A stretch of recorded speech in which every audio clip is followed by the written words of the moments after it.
In this quick tip, I'm going to address a subscriber's question. He has a Dx7 like this, and he's connected it to an APM using the PPM connection, and unfortunately the channel mapping is a bit off. So rather than the pitch channel giving him 3 positions, it's reading it off the gear channel.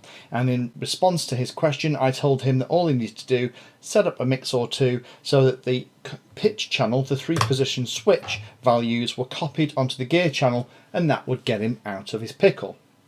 However, that's not something that he's familiar with, so I've very quickly put the bits and pieces onto my Dx7 so you can see what you need to do to get it sorted. So there are actually 3 things that we need to do. First of all, we need to make sure that the channels aren't reversed, because that just makes life really complicated. Then we have to set a mix up to copy the channel values from the 3 position switch onto the gear channel. And then finally, we have to set another mix up so that you are actually making sure that if you inadvertently catch the gear switch channel when you're flying, it doesn't affect the channel value coming out. So that's 3 things we have to do.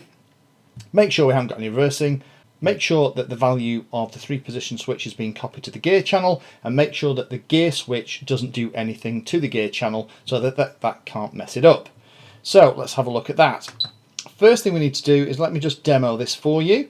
So I'm just going to flick the 3 position switch on the left hand corner. Apologies for all the mucky, I've just been sat here playing with this. So watch the gear channel and the pitch channel, they both move together identically. So as I flick the 3 position switch, the gear channel is outputting the same 3 positions. And even if I flick the gear switch, whether it's in the up position, I get the same behaviour. If it's in the down position, I get the same behaviour. So that's what we're aiming for. First thing we need to do is make sure that we haven't got any reversing. Okay, so there are the different channels. So we're going to play with the gear channel, and the pitch channel is how I've got this set up. It's set up for a helicopter. So pitch is my 3 position switch, and gear is my one that I'm going to be copying it onto. So 5 and 6. You'll notice that they're both normal, not reversed. That's the first thing. Second thing we're going to do is we're going to set up 2 new mixes. Now don't worry about mix 1, that's my throttle hold. Mix 2, this is where we're going to mix the pitch control, which is our 3 position switch, onto the gear channel, and it needs to be minus 100%, plus 100%, and the offset needs to be plus 100. If you plug all those numbers in, then essentially what that's telling the radio to do is copy the value at 100% across all of the range. Last thing you need to do then, which is the final mix, is copy the gear channel onto itself. Now because this is a 2 position switch, we only need to worry about the lower position. Now the lower position, if I just set it up, there we go.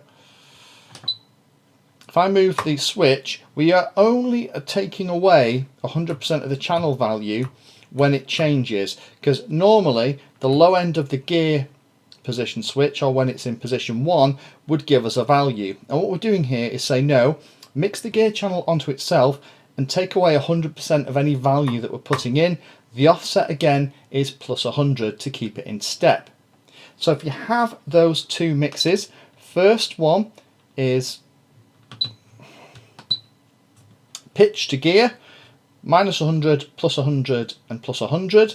The second one being the gear to gear to mix out the switch so it doesn't actually do anything anymore. That should mean that when you go back to your monitor,